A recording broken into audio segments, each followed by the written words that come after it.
So carbonate యానయాన్ మీకు ఇచ్చినటువంటి సాల్ట్లో carbonate కానీ ఉంటే ఎలా మనం ఐడెంటిఫై చేయాలి? ఈ టెస్ట్ చాలా ఈజీ. చూడండి, మీకు ఇచ్చినటువంటి టెస్ట్ ట్యూబ్లో కొద్దిగా సాల్ట్ తీసుకొని దానికి డైల్యూట్ హైడ్రోక్లోరిక్ యాసిడ్ యాడ్ చేయాలి. అయితే మీరు ఏ టెస్ట్ చేసేటప్పుడైనా సరే మనం టెస్ట్ ఎలా చేయాలి, చేసినప్పుడు ఎలాంటి చేంజెస్ జరుగుతాయి, ఆ చేంజెస్ని బేస్ చేసుకొని మన యొక్క ఇన్ఫరెన్స్ ఏంటి, అంటే మన కన్క్లూజన్ ఏంటి అనే 3 పాయింట్స్ మనకు గుర్తుండాలి. ఫస్ట్, టెస్ట్ ట్యూబ్లో సాల్ట్ తీసుకుంటాము, డైల్యూట్ హైడ్రోక్లోరిక్ యాసిడ్ యాడ్ చేస్తాం.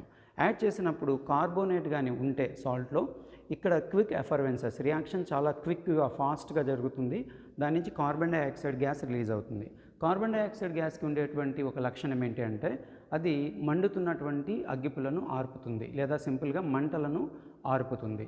సో ఇక్కడ మీకు బ్రీఫ్గా నేను రియాక్షన్ కూడా ఇవ్వడం జరిగింది. ఫర్ ఎగ్జాంపుల్, మనం సోడియం కార్బోనేట్ సాల్ట్ కానీ తీసుకున్నట్టయితే దానికి మనం హైడ్రోక్లోరిక్ యాసిడ్ యాడ్ చేసినప్పుడు ఇక్కడ చూయించినట్టు రియాక్షన్ జరుగుతుంది. దాంట్లో మనకు కార్బన్ డైఆక్సైడ్ గ్యాస్ రిలీజ్ అవుతుంది. ఇక్కడ మీరు రియాక్షన్ బై హార్ట్ చేయడము, గుర్తుపెట్టుకోవడం అవసరం లేదు. సింపుల్గా ఇక్కడ రిలీజ్ అయ్యేటువంటి గ్యాస్ కార్బన్ డైఆక్సైడ్ గ్యాస్ అని గుర్తుపెట్టుకోండి. ఆ తర్వాత మనం ఒక మండుతున్న అగ్గిపుల్లను దీని ఎంట్రన్స్లో, టెస్ట్ ట్యూబ్ ఎంట్రన్స్లో కానీ పెట్టినట్టయితే అది ఆరిపోతుంది.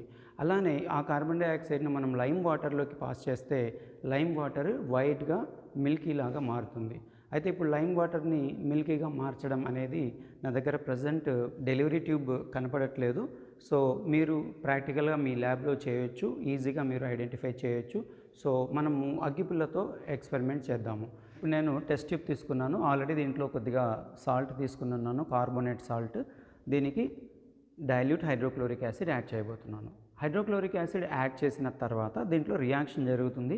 రియాక్షన్ని మనము ఈజీగా ఐడెంటిఫై చేయొచ్చు. మీరు చూసినట్టయితే క్విక్ ఎఫర్వెన్సెస్ కనపడుతున్నాయి అనుకుంటున్నాను మీకు.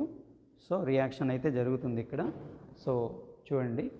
అండ్ ఇప్పుడు మనం ఏం చేయాలంటే ఒక అగ్గిపుల్ల తీసుకొని మండుతున్న అగ్గిపుల్లను ఈ టెస్ట్ ట్యూబ్ ఎంట్రన్స్ దగ్గర పెట్టాలి. పెట్టినప్పుడు ఇది ఆరిపోవాలి. ఆరిపోయింది అంటే రిలీజ్ అయిన గ్యాస్ కార్బన్ డైఆక్సైడ్ గ్యాస్ అని చూడండి.